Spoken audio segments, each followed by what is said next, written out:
Ursula von der Leyen has been one of the most pro-Ukrainian voices in the West, but her voice has suddenly gone cold. We will tell you all about it, but before that, if you are a fan of non-corporate funded free news and analysis, you have landed on the right YouTube channel. We publish 3 videos a day, first at 9:15 a.m. EST, second at 1:30 p.m. EST, and the third at 5:30 p.m. EST. So next time you see YouTube algorithm sitting somewhere, invite it to your elite club, and when it comes, slam the door on its face. Okay, let's start.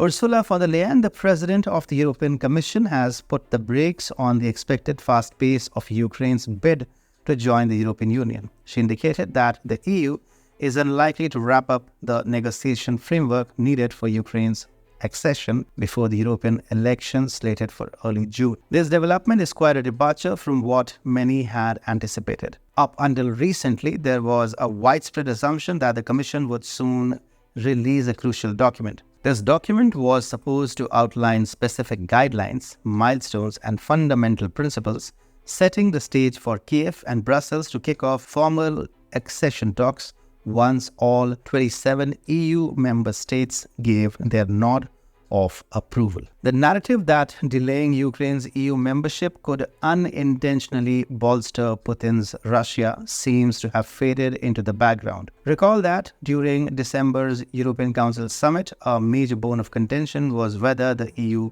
could unify its member states around the idea of commencing membership negotiations with Ukraine. A hint of procrastination, especially by Hungary, was framed as not just a setback for Ukraine, but a blow to the European Union itself. Yet the urgency, once evident, appears to have dwindled, at least from von der Leyen's perspective. Ursula von der Leyen's statements about delaying the European Union accession talks for Ukraine caused quite the stir in Brussels. Essentially, the folks who were really rooting for Ukraine to start chatting with the EU ASAP were taken aback. Ukraine did not just sit back quietly either. They were pretty upset and didn't hesitate to let the Commission know. Ukraine's EU ambassador, Vsevolod Shensov, expressed his confusion and frustration, saying that they could not see why there should be any holdups. It looks like the pause on speeding up Ukraine's European Union membership talks isn't just about sorting out paperwork or tackling administrative hurdles. Instead, it is becoming more apparent that Ursula von der Leyen's recent shift in focus is tied to her stepping into campaign mode for re-election. This cautious approach, especially regarding Ukraine, might be a strategy to win over member states and political parties that prefer a more measured pace. This is particularly relevant against the backdrop of farmer protests in several countries. Agriculture, expected to feel the immediate financial impact of Ukraine joining the EU, has already seen significant unrest.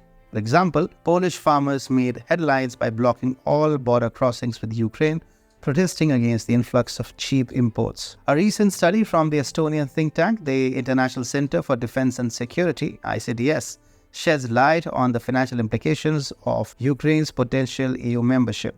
The study estimates that incorporating Ukraine into the bloc could cost at least 19 billion euros annually, increasing the financial contributions required by current member states. Germany, already the largest contributor, might see its payments rise by 20%. The agricultural sector would face a significant shakeup, with about half of all EU agricultural subsidies potentially redirected to Ukraine. The road to finalizing negotiation guidelines for EU member states is a complex one, with the European Commission needing to carefully consider a wide range of concerns. If the document misses the mark and fails to address key issues, it risks being rejected, leading to more delays for Ukraine and a potential embarrassment for President Ursula von der Leyen. She is likely looking to avoid such setbacks, especially with her eyes on securing a second term and needing to understand the future makeup of the parliament to navigate her plans successfully. This scenario also hints that the push for Ukraine's fast track into the EU might have been more about political maneuvering than a genuinely urgent strategic decision, as von der Leyen